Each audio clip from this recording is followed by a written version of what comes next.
എല്ലാവർക്കും നമസ്കാരം. പിണറായി വിജയൻ മുഖ്യമന്ത്രിയായി അധികാരത്തിലിരിക്കുന്ന സമയത്ത് അദ്ദേഹം പറഞ്ഞു, എൻ്റെ കൈകൾ ശുദ്ധമാണ്. പിന്നെ വേറെ ഒരു സമയത്ത് പറഞ്ഞു, മടിയിൽ ഖനമില്ലാത്തതുകൊണ്ട് എനിക്ക് വഴിയിൽ ഭയക്കേണ്ടതില്ല. ഇത് രണ്ടും ഭരണത്തിലിരുന്നപ്പോൾ പറഞ്ഞതാ.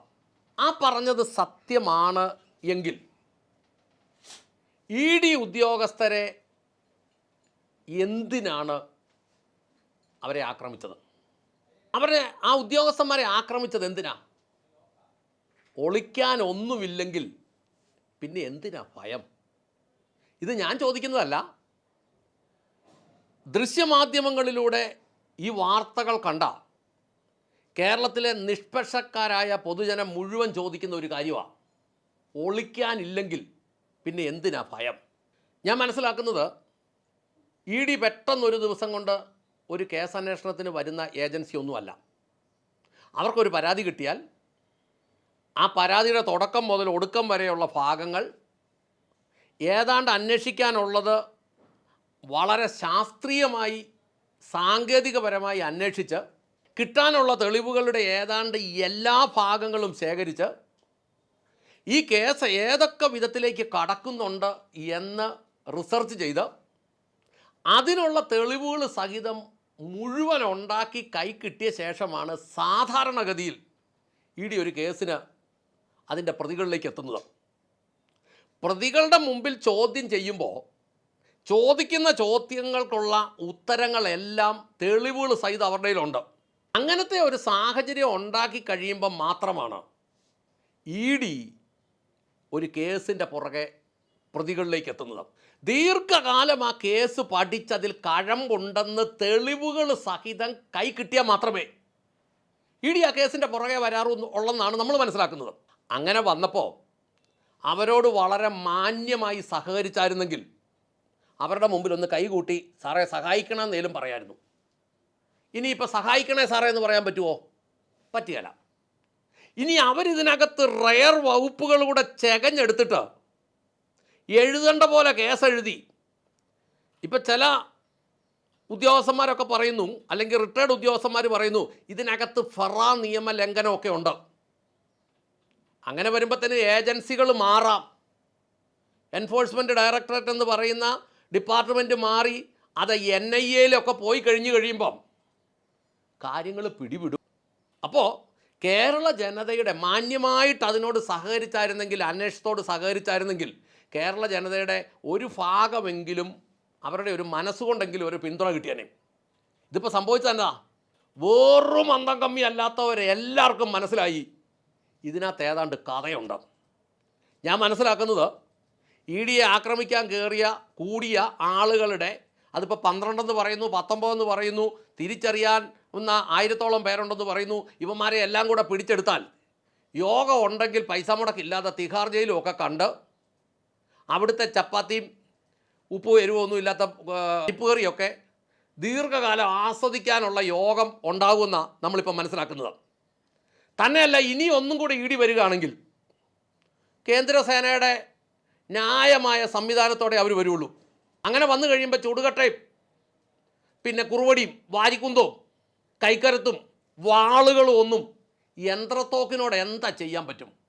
ഇതൊന്നും നടക്കുകയില്ലെന്നുള്ളതാണ് ഞാൻ മനസ്സിലാക്കുന്നത്. പണ്ട് പോപ്പുലർ ഫണ്ടുകാരെ പിടിച്ചതുപോലെ വെളുപ്പിനെ 2 മണിക്കും 3 മണിക്കും ഒക്കെ ഇടയ്ക്ക് വന്നിറങ്ങി വീട് വളഞ്ഞ് നോക്കി നിൽക്കുമ്പോൾ പിടിച്ചോണ്ട് പോകാനൊക്കെ കേന്ദ്ര ഏജൻസികൾക്ക് നിസ്സാരമായിട്ട് കഴിയും.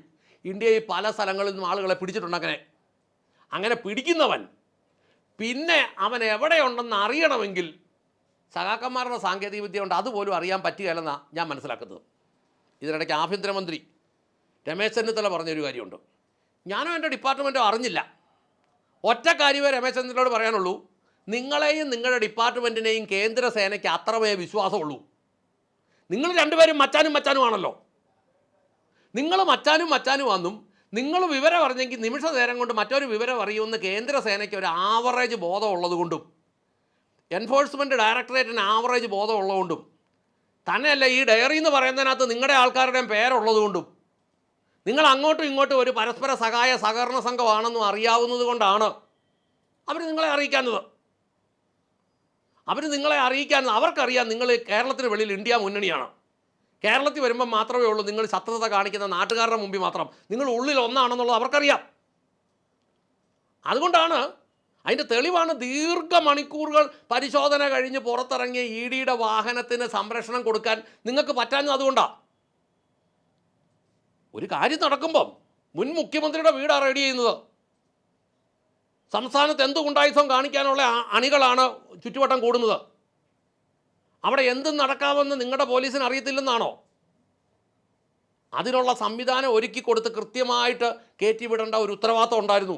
ആ കാര്യത്തിൽ പൊതുജനം നോക്കുമ്പോൾ സംസ്ഥാന പോലീസിൻ്റെ ഭാഗത്ത് വീഴ്ച ഉണ്ടായിട്ടുണ്ട്. കേരളം മുഴുവൻ അത് കഴിഞ്ഞ് അതിൻ്റെ പേരിൽ പ്രതിഷേധം ഉണ്ടായി. ഉള്ള വില CPM-ൻ്റെ പോയതല്ല ഉള്ളൂ, LDF-ൻ്റെ പോയതല്ല ഉള്ളൂ. കട്ടിട്ടുണ്ടെങ്കിൽ തെളിവുണ്ടെ പിടിക്കട്ടെ, കോടതി കണ്ടോളാമെന്ന് പറഞ്ഞായിരുന്ന ജനം കൂടെ നിന്നേനെ. ഇതിൻ്റെ പേരിലൊക്കെ ഇങ്ങനെ പോകുമ്പോൾ അതിന് ജനം എങ്ങനെ സപ്പോർട്ട് ചെയ്യും? LDF-കാരോട് ചോദിക്കട്ടെ. എന്നിട്ടോ അത് കഴിഞ്ഞിട്ട് ചെന്ന് ഷോണിൻ്റെ വീട്ടിലോട്ട്, പാലായിലെ ഷോൺ ജോർജിൻ്റെ വീട്ടിലോട്ട് അങ്ങേരാണ് ഈ കേസിന് പരാതി കൊടുത്തതെന്നും പറഞ്ഞ് അവിടെ പ്രകടനം. നമ്മൾ മനസ്സിലാക്കുന്ന ഒരു 60 DYFIക്കാർ സമരം, ഒരു 100ഓളം പോലീസുകാർ കാവൽ, അതിൻ്റെ പുറത്തൊരു 10-300 RSS BJPക്കാരവിടെ കണ്ടായിരുന്നല്ലോ. ഷോൺ ജോർജും N ഹരിയും മുണ്ടും മടക്കി കുത്തി ഇങ്ങോട്ട് വന്ന് നിന്നിട്ട് ഈ 60 പേര് വന്നിട്ട് ഇങ്ങനെയൊക്കെ പോയാൽ മതിയോ, ഇങ്ങനെയൊക്കെ പോയാൽ മതിയോ, ഈ രീതിയിലുള്ള മുദ്രാവാക്യമൊക്കെ വിളിച്ചു. കയറി മുട്ടിയായിരുന്നെങ്കിൽ എന്നാ സംഭവിച്ചേനേയും. അതുകൊണ്ട് എന്നാ ഗുണം കിട്ടി? ഷോൺ ജോർജിന് മാന്യമായ മൈലേജ് കിട്ടി. ഈ കള്ളത്തരം പൊക്കിക്കൊണ്ട് വന്നത് ഷോണാന്ന് CPM-ൻ്റെ യുവജന സംഘടന DYFI അവരുടെ ചെലവിൽ ലോകം മുഴുവൻ അറിയിച്ചു. അതുകൊണ്ട് ഞാൻ DYFIക്കാരോട് പറയട്ടെ, പ്രത്യേകിച്ച് പാലായിലുള്ള DYFIക്കാരോട് പറയട്ടെ, ഒരു കാരണവശാലും ഇനി ജോസ് കെ മാണിയെ പാലായി ജയിപ്പിക്കരുത്. കാരണം നമ്മുടെ ഘടകകക്ഷിപ്പെട്ടതാണുള്ളത്. ഇപ്പോൾ LDF-ൻ്റെ ഘടകകക്ഷിയാണല്ലോ KCOM. അപ്പോൾ ഈ കേരള കോൺഗ്രസ് എമ്മിൻ്റെ ജോസ് കെ മാണിയെ ഇനി ഒരു കാലത്തും ജയിപ്പിക്കരുത്. ഈ കഴിഞ്ഞ പ്രാവശ്യം വാരി തോപ്പിച്ചതുപോലെ നമ്മൾ ഇനി ഒരു കാരണവശാലും അങ്ങനെ അവിടെ ജയിപ്പിക്കരുത്. ഇത് കൂട്ട് സമരങ്ങൾ അങ്ങ് ചെയ്ത് അടുത്ത പാലാ MLA ആയിട്ട് ഷോൺ ജോർജിനെ ആക്കാൻ നിങ്ങൾ വേറെ ഒന്നും ചെയ്യേണ്ട, ഇത് കൂട്ട് സമരങ്ങൾ ചെയ്താൽ മതി. ചെയ്ത് ഷോൺ ജോർജിന് മാന്യമായ മൈലേജ് ഉണ്ടാക്കി കൊടുക്കണം. ചാക്കോച്ചൻ മുണ്ടും മടക്കി കുത്തി നിന്നത് നിങ്ങളുടെ പൈസ ചെലവിൽ ലോകം മുഴുവൻ എത്തിച്ചല്ലോ, നിങ്ങൾക്ക് നന്ദി നമസ്കാരം. അങ്ങേർക്ക് നല്ലൊരു ഭാവി ഉണ്ടാക്കി കൊടുക്കും. ചെറുപ്പക്കാരനല്ലേ. ജോസ് കെ മാണിയെ ഒരിക്കലും അടുപ്പിക്കരുത്.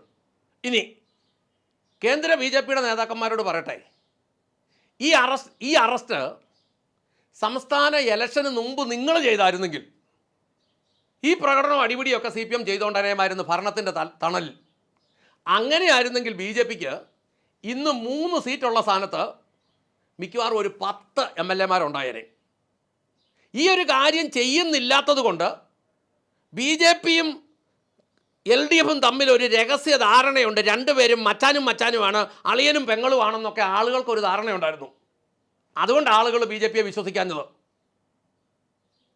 തന്നെയല്ല, നിങ്ങൾ തമ്മിൽ അങ്ങോട്ടും ഇങ്ങോട്ടും മണ്ഡലം മാറി വോട്ട് ചെയ്യുമെന്നും അങ്ങോട്ടും ഇങ്ങോട്ടും പണിയെടുക്കുമെന്നും ഒക്കെ ജനത്തിനൊരു ധാരണയുണ്ടായിരുന്നു. അതുകൊണ്ട് ആ നിഷ്പക്ഷക്കാർ മുഴുവൻ അങ്ങ് BJPക്കെതിരെ തിരിഞ്ഞത്. ഇലക്ഷന് മുമ്പ് ഈ പണി ചെയ്തായിരുന്നെങ്കിൽ കേരളത്തിലെ എല്ലാ ജനവും ചോദിച്ചുകൊണ്ടിരുന്ന ഒരു കാര്യമാണ്, ഇത്രയും തെളിവുകളുള്ള 100 കണക്കിന് കേസുകൾ ഉണ്ടായിട്ട് എന്തുകൊണ്ട് കേന്ദ്ര ഗവൺമെൻറ് പിണറായിക്കെതിരെ ഒരു നടപടി എടുക്കുന്നില്ല? അത് ജനം ഇവിടെ ചോദിച്ചുകൊണ്ടിരുന്ന ചോദ്യമാണ്. ഈ നടപടി നിങ്ങൾ ഇലക്ഷന് മുമ്പായിരുന്നെങ്കിൽ ഞാൻ ഉറപ്പായിട്ടും പറയുന്നു, കേരളത്തിലെ BJPമാരുടെ MLA എണ്ണം മിനിമം 10 ആയേനെ. ഇതിൽ കൂടുതൽ ഈ 3 എന്നുള്ളത് ഒരു 7 എണ്ണം കൂടെ ജയിച്ചു വന്നേനെ. ഈ ഷോൺ ജോർജൊക്കെ പാലായിൽ ഉറപ്പായിട്ടും ജയിച്ചേനെ. അന്ന് ചെയ്യേണ്ട കാര്യം ഇന്ന് ചെയ്തിട്ട് ഇനി എന്നാ കാര്യം? ഇനി അടുത്തത്, മുഖ്യമന്ത്രിയുടെ മകൾക്ക് 242 അക്കൗണ്ട്. ഞാൻ ഞെട്ടിപ്പോയി സത്യത്തിൽ. സാധാരണ ആളുകൾക്ക് 1-2 അക്കൗണ്ട് കാണും, അതിൽ കൂടുതലുള്ള വ്യവസായികൾക്കൊക്കെ ഒന്നിലധികം കാണും. പക്ഷേ എന്നാലും നമ്മൾ മനസ്സിലാക്കുമ്പം ഇവിടെ SBI ഉണ്ട്, state bank of India, ICIC bank ഉണ്ട്, HDFC ബാങ്ക് ഉണ്ട്, കൊട്ടക് മഹീന്ദ്ര ബാങ്ക് ഉണ്ട്, ഫെഡറൽ ബാങ്ക് ഉണ്ട്, സൗത്ത് ഇന്ത്യൻ ബാങ്ക് ഉണ്ട്, പഞ്ചാബ് നാഷണൽ ബാങ്ക് ഉണ്ട്, കാനറ ബാങ്ക് ഉണ്ട്, യെസ് ബാങ്ക് കൂടെ കാണും, പിന്നെ കുറച്ച് കോപ്പറേറ്റീവ് ബാങ്കും കാണും. ഇതല്ലാതെ ഇതിന് മാത്രം ബാങ്ക് ഇവിടെ ഇല്ലല്ലോ. 242 ബാങ്ക് ഉണ്ടോ ഇവിടെ അക്കൗണ്ട് എടുക്കാൻ? ഒരാൾക്ക് ഒരു ബ്രാഞ്ചിലെ ഫെഡറൽ ബാങ്കിൽ ഒരു അക്കൗണ്ട് പോരെ? കാഞ്ഞിരപ്പള്ളി ഫെഡറൽ ബാങ്കിലും മുണ്ടക്കയം ഫെഡറൽ ബാങ്കിലും ഈരാറ്റുപേട്ട ഫെഡറൽ ബാങ്കിലും പാലാ ഫെഡറൽ ബാങ്കിലും കിടങ്ങൂര് ഫെഡറൽ ബാങ്കിലും എല്ലാം അക്കൗണ്ട് എടുക്കണമെങ്കിൽ അതിനകത്ത് എന്തെങ്കിലും കാര്യമില്ലേ? 242 അക്കൗണ്ട് ഒരാളുടെ പേരിൽ. എത്ര സുതാര്യമാ കാര്യങ്ങൾ, എത്ര ശുദ്ധമാ കൈകൾ, എത്ര ശുദ്ധമാ മടി. ജനത്തിൻ്റെ മുമ്പിലോട്ട് വരുമ്പം പിന്നെ ഞാൻ ഓർത്ത് കേട്ടോ, ഒരേ ബാങ്കിൻ്റെ തന്നെ വിവിധ ബ്രാഞ്ചുകളിൽ അങ്ങ് അക്കൗണ്ട് എടുക്കുമായിരിക്കും. കാരണം കോടാനുകോടികളുടെ ഇടപാടല്ലേ നടന്നുകൊണ്ടിരിക്കുന്നത്. ഇതൊന്നും ജനം വിശ്വസിക്കുകയല്ലെന്നുള്ളതാണ് നമ്മൾ മനസ്സിലാക്കേണ്ടത്. ഒന്നാമത്, ജനം കാലിച്ചിട്ട് 35 സീറ്റെ കൊണ്ടേ ഒതുക്കി. അതും ഇതിനിടയ്ക്ക് ഒരു അഡ്ജസ്റ്റ്മെൻ്റൊക്കെ ഉണ്ടാക്കിയിട്ട്, അല്ലെങ്കിൽ അതിലും താവോട്ട് പോയതിന്. അതുകൊണ്ട് LDF മനസ്സിലാക്കണം, ഈ സൈസ് സമരം ചെയ്താൽ ഉള്ള കനലിലൂടെ കെട്ടുപോവുകയുള്ളൂ. ഈ പാർട്ടി മോശമാണെന്നൊന്നും നമ്മൾ പറയുന്നില്ല. ഇവർക്ക് ചെയ്യേണ്ട സമരങ്ങൾക്ക് സമരം ചെയ്യാനുള്ള ആർജവം ഇല്ലെന്നും നമ്മൾ പറയുന്നില്ല. അങ്ങനെ വളർന്നു വന്ന പാർട്ടിയായത്. ഇങ്ങനെ ഒരു പ്രസ്ഥാനം ഇവിടെ ഇല്ലെങ്കിൽ, ഇവിടെ പ്രതിപക്ഷമായിട്ട് ഇല്ലെങ്കിൽ, ഇവിടെ ഭരണം കൊള്ളയായി മാറുകയുള്ളൂ. പക്ഷേ അത് വളർന്നു വന്ന യഥാർത്ഥ ആശയങ്ങളിലായിരിക്കണം. ഇതുപോലെയുള്ള കള്ളത്തരത്തിനും കൊള്ളയ്ക്കും വേണ്ടി ആകരുത്. അതുകൊണ്ട് ഇതുകൂട്ട സമരങ്ങൾ കേന്ദ്ര ഏജൻസികളെ ആക്രമിച്ച് സംസ്ഥാനത്തെ ഒരു പാർട്ടിക്കും ഒരു വ്യക്തികൾക്കും ജയിക്കാൻ കഴിയില്ല എന്നതാണ് യാഥാർത്ഥ്യം. അതുകൊണ്ട് ഇങ്ങനെയുള്ള ആക്രമണങ്ങളും സമരങ്ങളും ആസൂത്രണം ചെയ്ത് ജനത്തിൻ്റെ ഹൃദയത്തിൽ നിങ്ങൾക്ക് വെറുപ്പ് മാത്രമാക്കി മാറ്റരുത് എന്ന് ഓർമ്മിപ്പിച്ചുകൊണ്ട് നിർത്തട്ടെ. നന്ദി, നമസ്കാരം.